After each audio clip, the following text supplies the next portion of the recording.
I noticed during this recording that unfortunately my main recording had failed and I'm on the backup, so if I sound a little weird this week, that's why. Hopefully it won't sound that bad in the edit, so we'll see.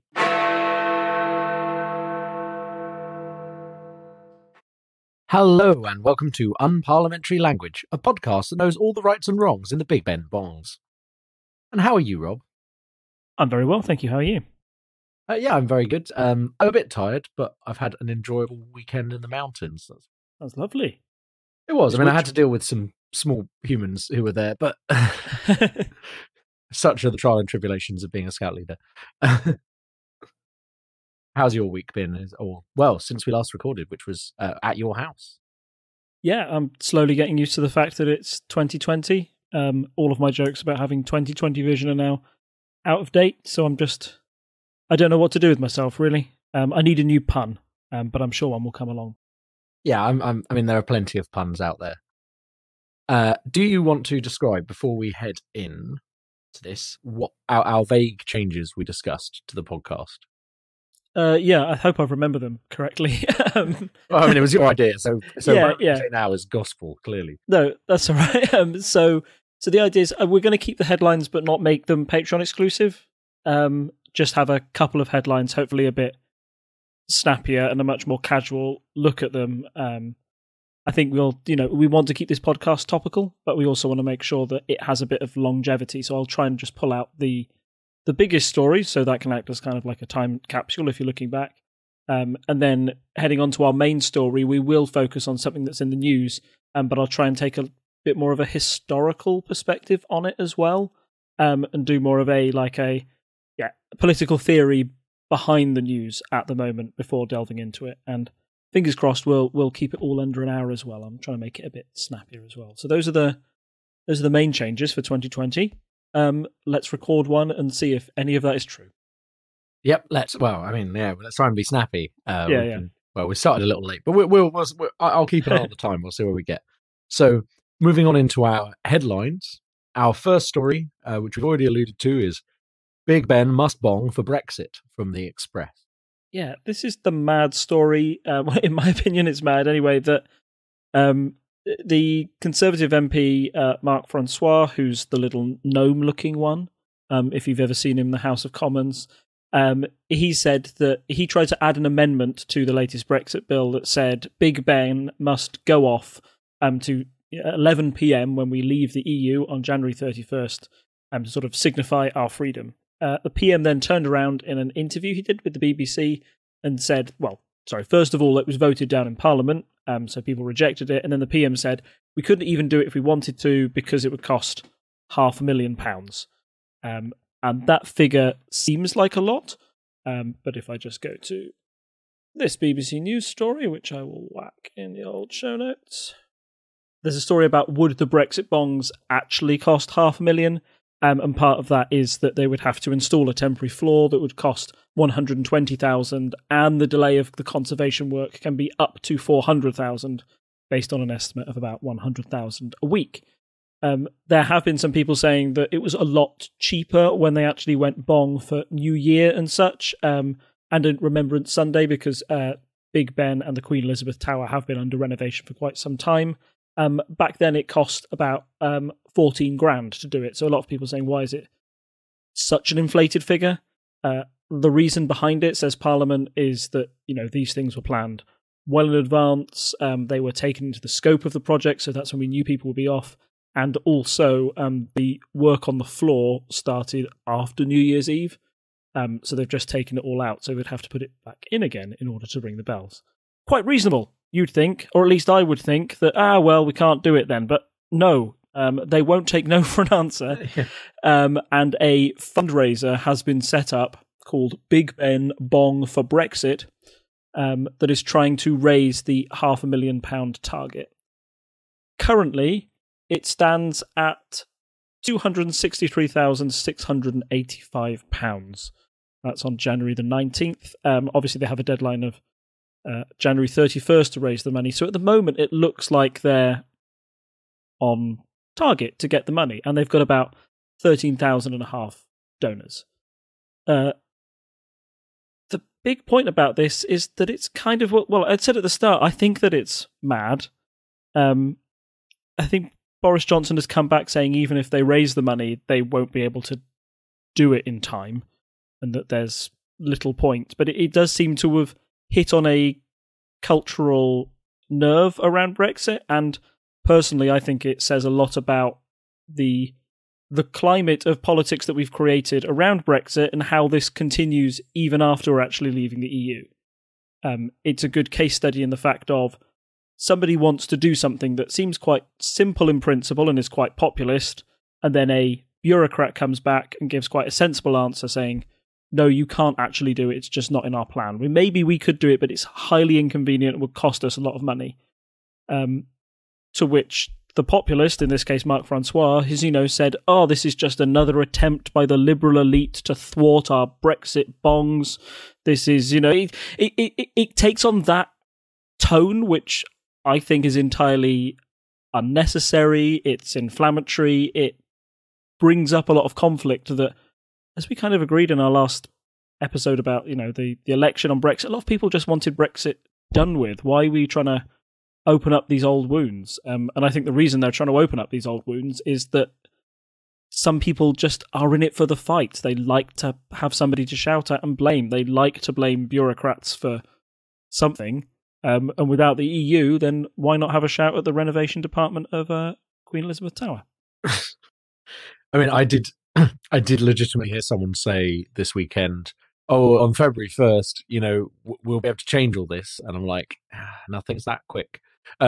So I think, there's still a certain mentality going on. I think you didn't touch on one thing I heard soundbite was Rees-Mogg made some kind of, it was like, he didn't say, yes, we're going to do it and go against Boris, but he did say something along the lines of, they've got this community spirit. It's good to see people like raising money for this and not coming out of the taxpayer's pocket or something along those lines, basically, which is very Rees-Mogg. And then the other thing is, kind of related to this, I suppose, I saw that Boris is giving a timeline to his cabinet, saying by this, you need to be delivering like useful policies for Brexit by this date. Otherwise, there's going to be a massive reshuffle. Which could be interesting because some of his more senior cabinet ministers are kind of arch Brexiteers, and will they actually provide something of use and not just Big Ben bonging for Brexit? So watch this space, I suppose. On the other side of the news, something a bit more lighthearted from the Mirror: Queen orders a hard Megxit. This is the other big news that's been dominating the front pages, particularly the tabloids. The news that Harry and Meghan decided that they want out of the royal family, they want out of royal commitments, and as such they will, step away from the UK and go and live in Canada. This has caused quite a stir, and again I think is, like the Brexit bonging issue, it's another kind of culture war that brings up these really odd divides in society that are kind of split 50-50 almost, and it's almost like on the same lines as Brexit. It's almost like a generational thing as well. A lot of people, who I've spoken to at my age say that, oh, that seems fair enough. Harry's had a hell of a time with it, and the tabloids have treated Meghan awfully. There are a number of examples I saw where it showed, I think the clearest example was the Mail ran a story on Kate Middleton saying that she's cradling her baby bump lovingly, and that's just what a mother should do. And then the next story was Meghan doing exactly the same thing, and it said Meghan flaunting her baby bump as she cradles it brazenly. Why would she ever do this? And it's that kind of culture war stuff that has led to, many people thinking that it's Meghan that is driving Harry away from this. And led to some pretty despicable Leave EU Twitter posts that basically suggested that Harry had been cuckolded by his new wife. It's a strange situation. One that, I'm not particularly a royalist, but I just think good for her. Good on them for leaving. I know if I was in that situation, I'd want out. But it's caused a big debate amongst traditionalists and everybody kind of likes a royal scandal. They're the biggest, they're the most newsworthy family, I think, that we've got in Great Britain. Anything that happens, particularly somebody wanting to leave, is always going to cause a stir and front pages. And it's just today that we've learnt the terms of what the papers are calling the hard Mexit. So, I mean, I'll just jump in here and mention that I quite liked... So we're going to discuss the terms. So one of the things is, we initially thought, based on what we'd heard, that, or at least the papers were speculating, that this would be kind of, they'd step down a bit, they'd still be officially royals, but they'd be doing less. They are still royals, whatever happens, but there's a distinction between royals who are working for the royal family and people who are royal by birth and don't actually do the various duties and technically represent the Queen. So essentially, they're going to, by stepping down, they're going to give up their HRH titles, which stands for His or Her Royal Highness, because they're no longer officially representing the Queen. I mean, they've said that obviously they're still going to do everything as they would before, like, they're not going to suddenly be like, oh, we hate you, Queen. That's the thing that's going to happen. And the amusing thing I saw about this was Meghan and Harry to lose HRH titles announced by Prince Andrew. Yes. Is not what we would have expected following all the scandals that have been going on. Precisely. I mean, that was the other thing, wasn't it? That's kind of maddening, that the tabloids seem to take greater issue with a young couple deciding that they didn't want to be bullied by the tabloids. And the tabloids didn't take so much issue, or are not banging the gong now about the Prince Andrew Jeffrey Epstein scandal, which has, rolled on and is still yet to be resolved. It was perceived that Andrew got a bit of a slap on the wrist for that. Meanwhile, Harry and Meghan are, being thrown out and are not going to have, they're going to have to pay back the 2.4 million for the renovation on their house. They won't be, they will be financially independent, which is something that they said they wanted to do themselves. So they won't be, they won't have taxpayer money for that. But still, people, feel that's a little controversial. And there are particular issues about security arrangements in Canada. Who's going to pay for that? That's still yet to be described. And some people are saying that...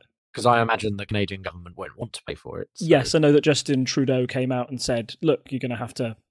if it's a state visit, we'd cover that cost. But if you're going to live here and it's a permanent thing, then you're going to have to work out your own arrangements. So, yeah, there's still a lot to be worked out. And I think maybe partly the reason it blew up like it did was the announcement was quite sudden. And it didn't come from the royal family first. It was something that Harry and Meghan announced of their own accord, and then left the royal family to pick up the pieces. So I think that is one reason it has caused the scandal that it has. But it's been quite a nasty fallout in the tabloids, and yeah, these people that were, in my opinion, abusing Meghan and really having a go at her are now saying, why are you running away? Why won't you face up to us? And I kind of go, it's fair enough. If I was getting that. I think it was best described as, we the papers have been taking, moaning about for ages. Well, how dare they leave? Like, well, obviously, like, wouldn't you? Yeah. Yes, yeah, precisely. So yeah, those are the two big headlines, and I think they're both quite, I think it shows like the depth of the culture wars. I think that it sounds bizarre, but I'd almost say that if you voted for Brexit, you were probably on the royal family side, and if you didn't, you're probably on Harry and Meghan's side. It's weird how these new divisions are forming in society along bizarre lines. But it all seems to have been inflated in an atmosphere of social media and everything. You've got to pick a side. It seems. There's nobody shrugging their shoulders at these two stories. Yeah, I think politics is going to take some time to recover. I mean, we're still going through Brexit, as we know, but there's these kind of splits are more obvious than they were in the past, and it's interesting when you tend to assume people agree with you on most things, and that these have been, as you say, issues that split people down the middle, which is interesting because suddenly you're like, oh, half the country doesn't think the same way. So moving on to our main story tonight, we alluded to it in our predictions episode. Everything is starting to gear up now for the Labour leadership election. So I think you're going to give us a bit of a deep dive. Well, not necessarily a deep dive. Let me start again. So I think you're going to give us... I was laughing there. So I think you're going to give us a summary of how we got to where we are. I mean, obviously, we know about the result in the general election, but what is the process within the Labour Party? Give us a bit of background. So, as we say, with our new kind of format, this will be a bit that you can refer back to, even if we're wrong about what's exactly going to happen with the leadership election itself. So, what happened? How did Labour do things in the past? Has it always been this way, etc., etc.? Go ahead, Rob. So just a quick history. So the main person who brought in the changes to the Labour leadership election was Ed Miliband. It was one of his big legacies, and the whole reason he reformed it was to make the process fairer. So before the 2015 election, the way that Ed Miliband himself was elected was that the Labour Party was split into a three-way electoral college that exists of the PLP, the Parliamentary Labour Party. That's all of your MPs and all of your MEPs that sit in the European Union. I think all of those, just as a side note, all of the Labour EU MEPs will be able to vote in this one, but it'll probably be the last time because they won't exist after this. The second pillar was Labour members. So anybody off the street who decided to pay their membership fees as a member of the Labour Party, they were the second pillar. And finally, the third pillar was the trade unions, who have always been a large part of why Labour exist. Organised labour and trying to put pressure on factory owners to improve conditions was kind of the basis of the Labour Party and is still a major source of funding for them as well. So back in the day, it seemed to make sense that these three pillars all had an equal vote all had a say on who the leader was. The big problem was that it wasn't equal in terms of how many people there are. So if you think of the Parliamentary Labour Party, that could be around about like 250 to 300 people. They all voted, and that counted as a third of the votes for that person. Next, the Labour members, their vote would all be pulled together, and that would be the second third, and then the trade unions would decide. As you can see, there's probably a lot of problems with this system. It gives huge weight to the Parliamentary Labour Party and their say, and gives the actual members very little influence on who's leader. The other big problem with it was that theoretically some people could vote three times. Unsurprisingly, a lot of people who were members of the PLP were also Labour members, and a lot of them were also members of trade unions. So the fact that you could triple your vote up, even if that didn't count the same every time, was seen as unfair. So Ed Miliband looked to simplify the process and say, look, it's one member, one vote. When it comes to the final ballot, the vote of an MP will count the same as Joe Bloggs off the street. And that led to quite a big change when we came to 2015. So that's how Corbyn got in, essentially? Yes. Is that what we're saying? Essentially, that's the conclusion you can draw, that Corbyn was someone the members wanted. He had all this grassroots support, but the MPs were not necessarily voting for him significantly enough. So when you removed that barrier, suddenly he came in, and that was a bit of a surprise, but actually, in retrospect, not so much of a surprise because the system had changed, and that was the view of the membership at the time. Yeah, you could almost argue that 2015 was this huge release valve of people who'd been members for a long time, but felt that the Parliamentary Labour Party held very different views to the average person on the street. There are still some things in place to stop just anybody being nominated. So some of the things Ed Miliband kept in place was that you need at least a 10% threshold of MPs to nominate you, which can be like 22 to 25, I think it was back in 2015. Jeremy Corbyn famously wouldn't have been able to pass this hurdle if some people didn't lend them their nominations to make sure that he got on the ballot in the first place.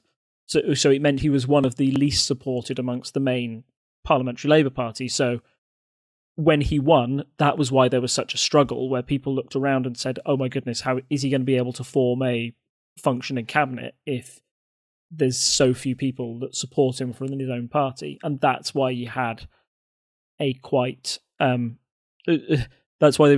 tortuous relationship with his own party, particularly before the 2017 election and particularly after the result of Brexit, where some people within the party said that accused Corbyn of not fighting hard enough for the Remain side. That's what led to Corbyn facing a leadership election a year in to his own control of the party.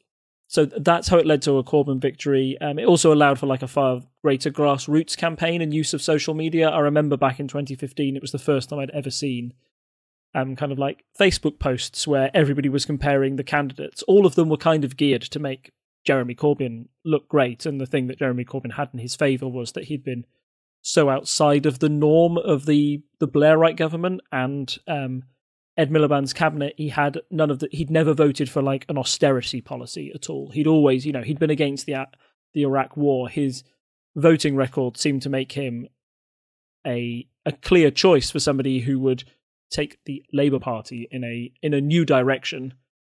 And he was really able to, jump on that momentum, pun intended here, because he was backed by, a social media group in Momentum, a pressure group that was able to use their tactics to get a great groundswell of support and allowed more members to join the party. The other thing was that now the members' vote counted just the same as an MP's. There was a real incentive for you to join the Labour Party and make a difference. And there was a lot of talk about these new so-called £5 members who could just join for, you can join for as little as £5 so you can have a say in this election.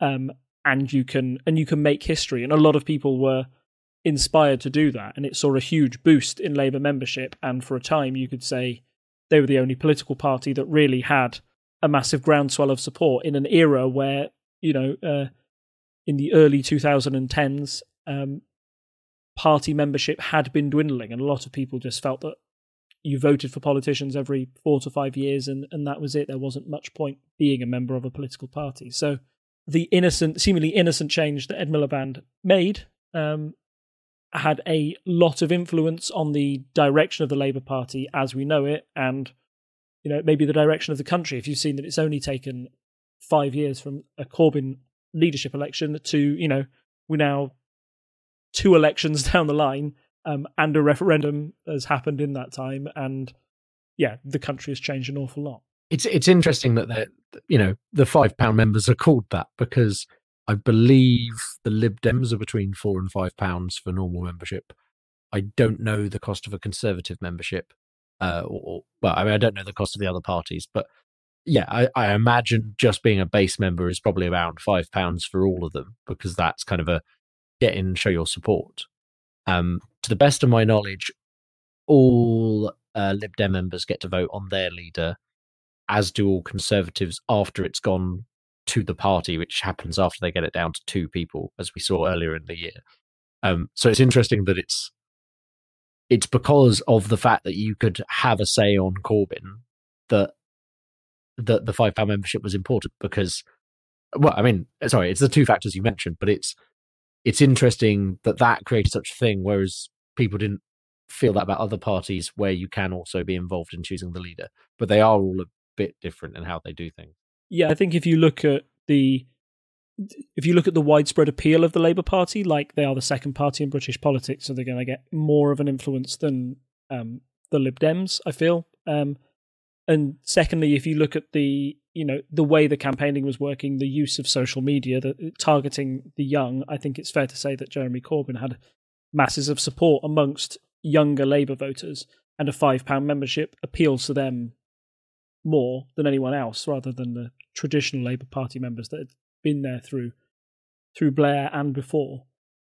So I think it was a unique cocktail of circumstances that led to all those members joining up. But that is a reason why it worked far better for Labour than any other party. So as we said, back in 2015, Corbyn became leader, and then he was in a position, as we mentioned before, there was momentum. He managed to put his, people who were more aligned with him and less Blairite into various positions of power within the Labour Party. How did that change things, and how does that affect the system that we're going to be using for this upcoming leadership election? Yeah. So it was back in 2018 when all those important votes happened for the National Executive Committee. And once again, we saw the power of momentum and online campaigning, talking to the members that had joined back in 2015 and saying, here are our Jeremy Corbyn endorsed 9 people we would like to put in positions of power. There hadn't really been that sort of organisation machine before. You can write letters, but there's a lot of, infighting, and people who would actually bother to vote on the National Executive Committee are probably pretty high up in the Labour Party and have to be you have to be very invested to vote on something that internal. It's very inside baseball. But by Momentum making that information readily available to ordinary members, campaigning online, and making people who had first been inspired to join the Labour Party because of Corbyn, making it very easy for them to have their voice heard. Again, the JC9, as they were called on Twitter, were voted in by a landslide. I think the only person who even came close was Eddie Izzard, who ran as an independent candidate, and he fell a good 2,500 votes behind somebody who was part of the JC9, but then said something that they didn't quite agree with, so they bopped him off the list at the last minute, but he still got in because not enough people had heard the message, I think. So with all of that, with all of those people in power, it now meant that from 2018 onwards, the internal working of the Labour Party is all very pro-Jeremy Corbyn. 2018 is an important date to remember as well, because it's just after the 2017 election where Corbyn had been perceived to be a massive plus in that election. That was the reason he was able to, cause a hung parliament. That was the reason he was able to stop Theresa May. Corbynism was the thing that you had to invest in, and the centrists and those on the soft left were consigned to the dustbin of history, essentially. This was the new wave that was going to take over the party and lead them to a bright new future. As we know, that didn't quite happen now, but it means that whoever gets in, if that person really supported Jeremy Corbyn, they're going to be absolutely fine within the National Executive Committee. But if somebody outside of that, they will face an internal struggle to try and get that direction of the party, working as they want. There has been a lot of debate after the election about why Labour lost. Was it because of Corbynism? Was it because of Corbyn himself? Or was it because of Brexit? One of those things, Brexit, is off the table now, so it doesn't matter. The next thing, if it was just about Jeremy Corbyn, then that shouldn't matter because Jeremy Corbyn won't be standing in this election. So now the big question was it the policies of Corbynism that made him so popular in 2017? Or did the party go too far in the 2019 election, too far to the left, and they have to step back if they want to win another general election? Those are the big questions that are within the Labour Party right now, and will be made more difficult. It would make somebody, if the centrist wins, they'll find it harder to move the party back to the centre if they have an internal committee that is determined to be faithful to the Jeremy Corbyn way of doing things. So one other question. So we have Corbyn was leader and is stepping down and will be replaced by this leadership election. Before we discuss all the mechanics of that, what's happening with the deputy leadership position? Because Tom Watson famously stepped down just before the general election, which leaves that post currently vacant. I don't think it's been filled. Yes, that's right. So Tom Watson, quite famously, was a little controversial during the Corbyn administration, particularly towards the end, and particularly over the scandal over anti-Semitism within the Labour Party. He became quite outspoken, where Jeremy Corbyn wasn't seen to be speaking up about that. Tom Watson decided to speak up on his behalf, and that led to many people accusing Tom Watson of causing a rift in the Labour Party. It's probably the job of the deputy to represent a different faction to the leader. You want to try and keep this broad church together. And particularly a Labour leader who wins the upcoming election, they would be better off if they were able to keep those who, keep Momentum happy and those within the centre happy as well. You're going to need a united Labour Party if you hope to defeat the Conservatives at the next election. So we've got 5 candidates, Rosia Allen-Khan, Richard Burgon, Dawn Butler, Ian Murray and Angela Rayner. Those are the ones that have basically had all of their nominations in from MPs.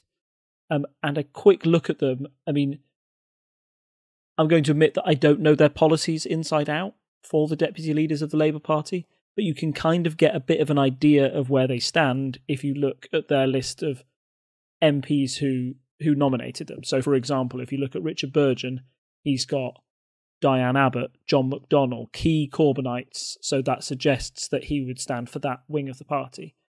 On the other hand, you've got Angela Rayner, who's got the Ed Miliband's in her corner.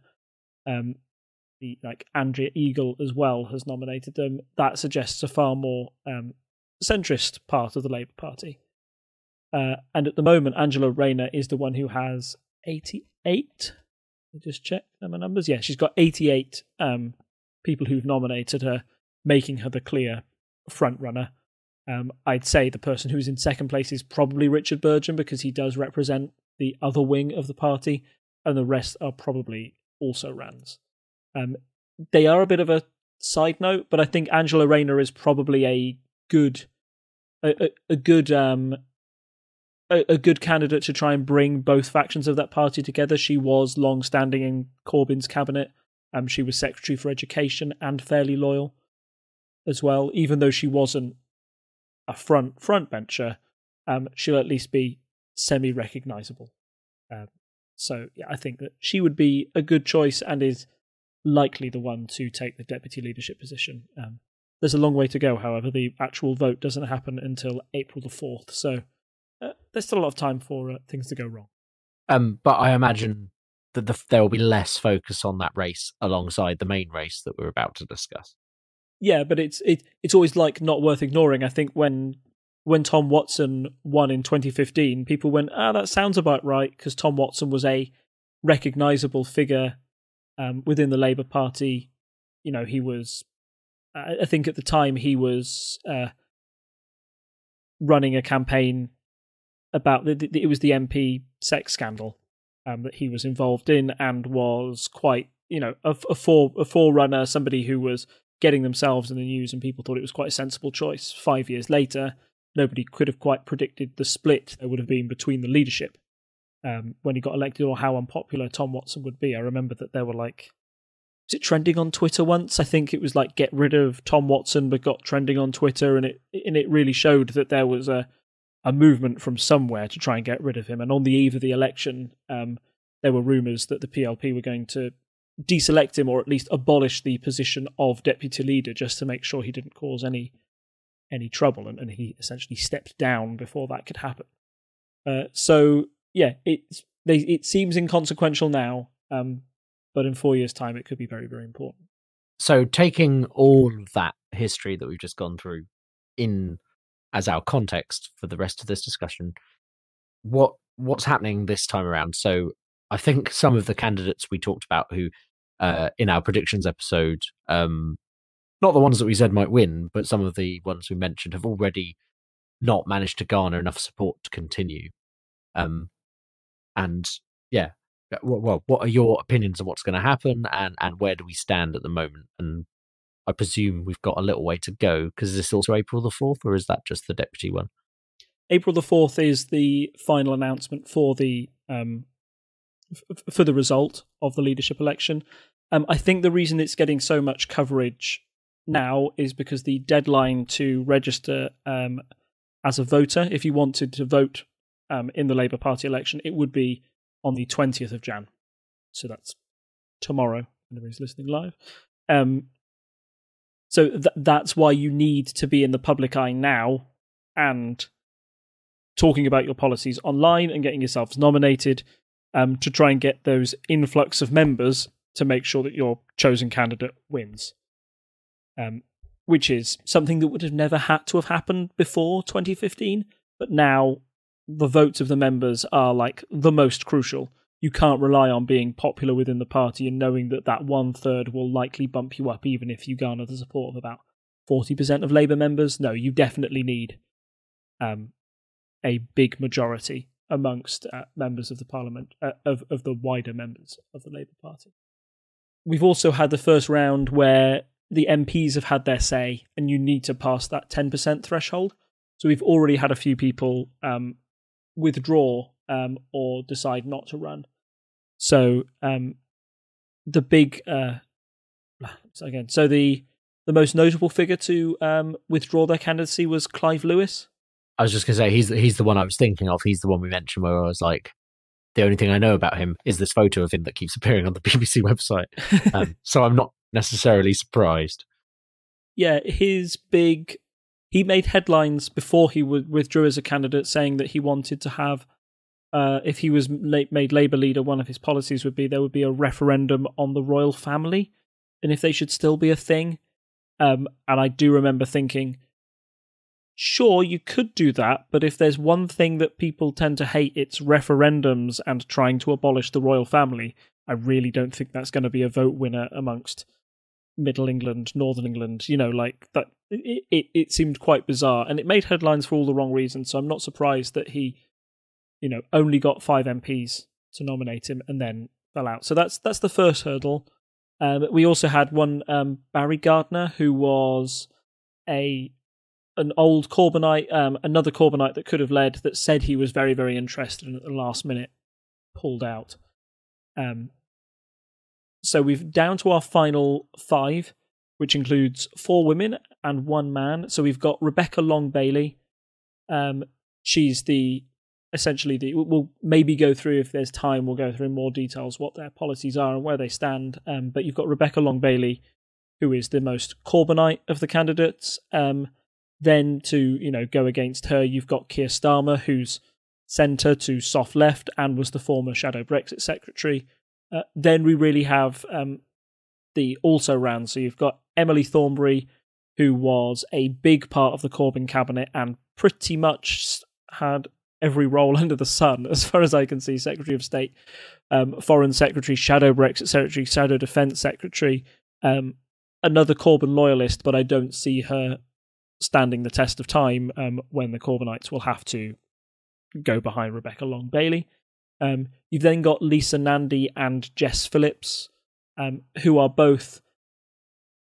They're really interesting as candidates. They represent another wing of the party entirely. Jess Phillips is probably the one that stands out to me more. There was an article on the BBC, actually, that I read today that said, when can you be too honest in politics? And they were talking about a recent interview Jess Phillips had done where she said, look, I'm going to have to say some things that the members aren't going to like to hear, but I think this is how you go and win elections, and this is our path to winning in 2024.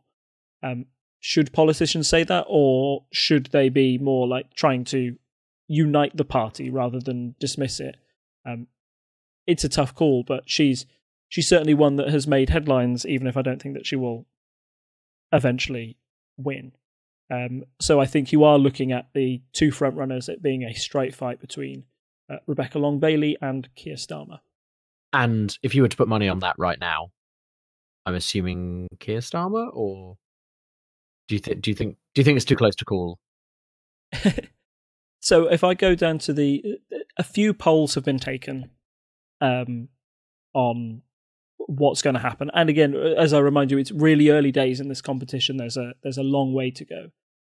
The noise coming out of it is that, so they've done, the way these opinion polls work is they do who your first preference is, and then they take into account that, right, if there's a final round between the top 2 that we've polled here, who would you choose between?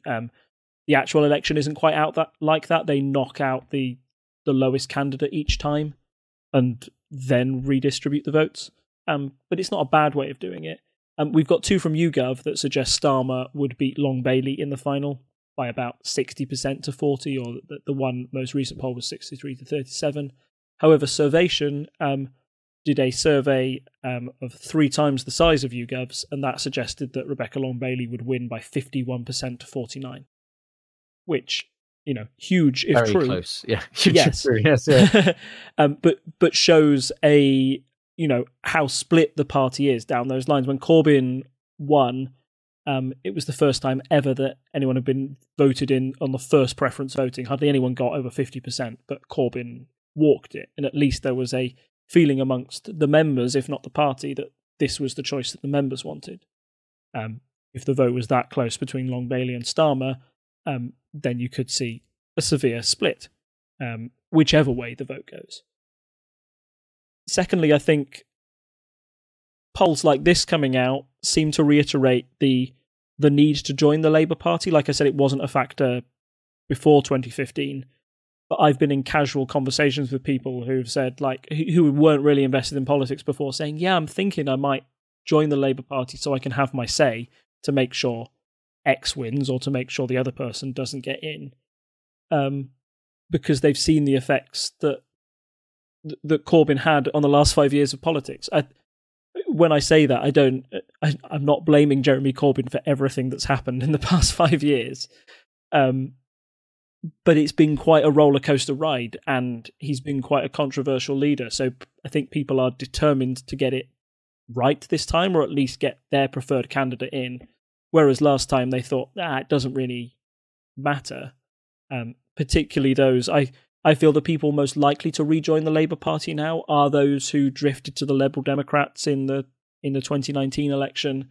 Those who felt that Labour wasn't pro-Remain enough. Now that conversation's over, they can rejoin the Labour Party with, that much fear of Brexit being spoken again in that manner again. So yeah, it's that newfound focus on getting membership in here now. That's why it's the big story at the moment, and why it's mattered more than ever.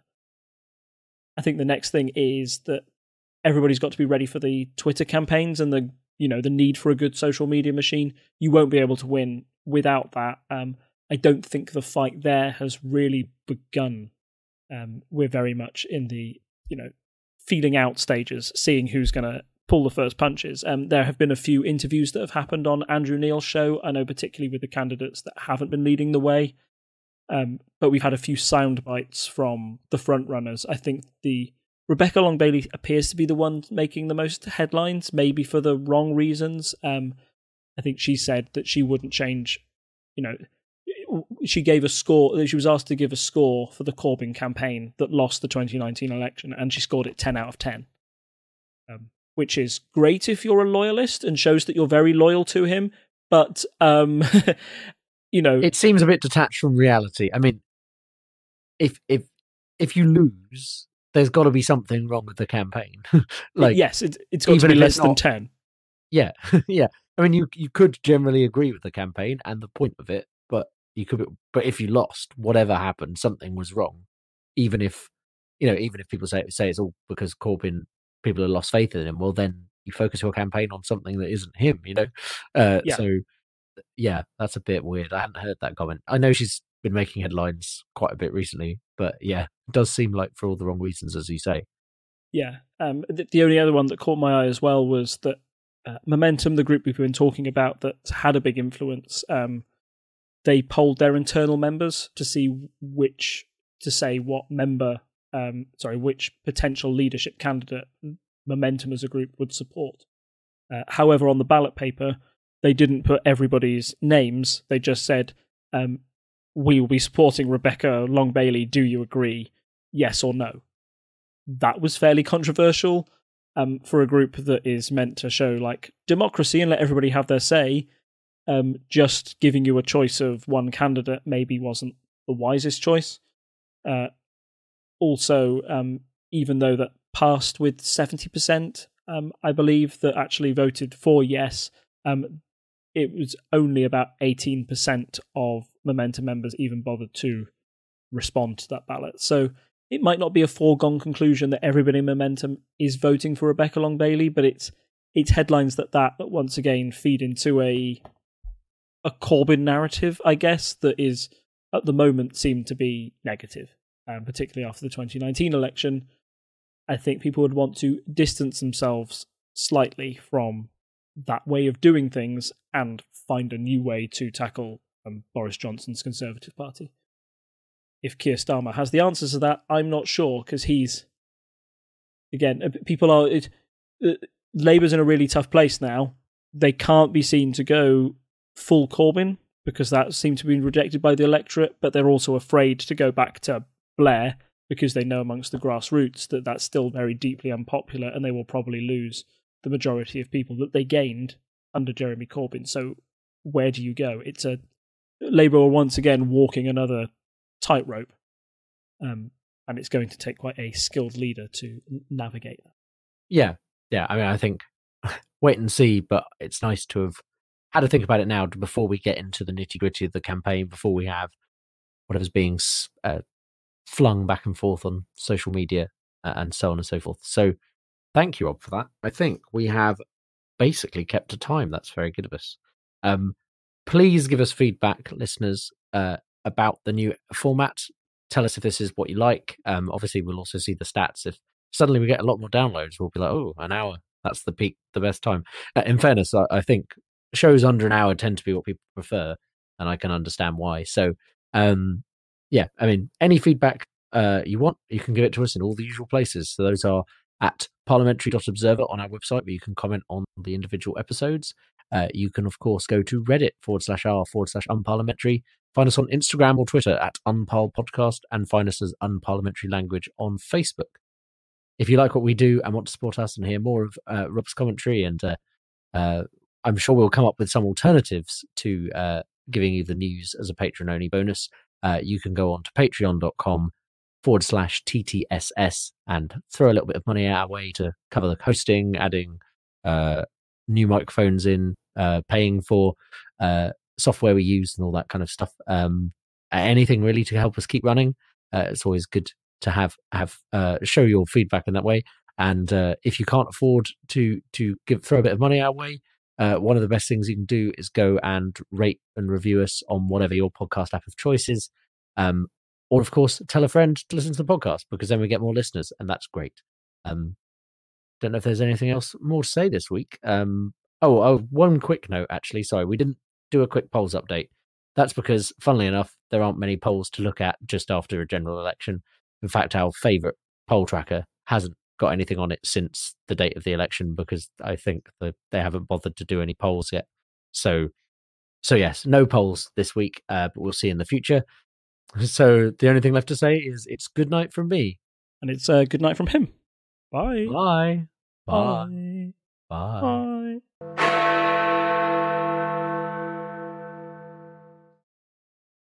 I do not know. I cannot find it. The Wikipedia page has let me down. Google has let me down. I can look through the Labour Party rulebook. It's tonight. I just said it's tonight from me. It's tonight from me. New year, new catchphrase. It's tonight from me, yes.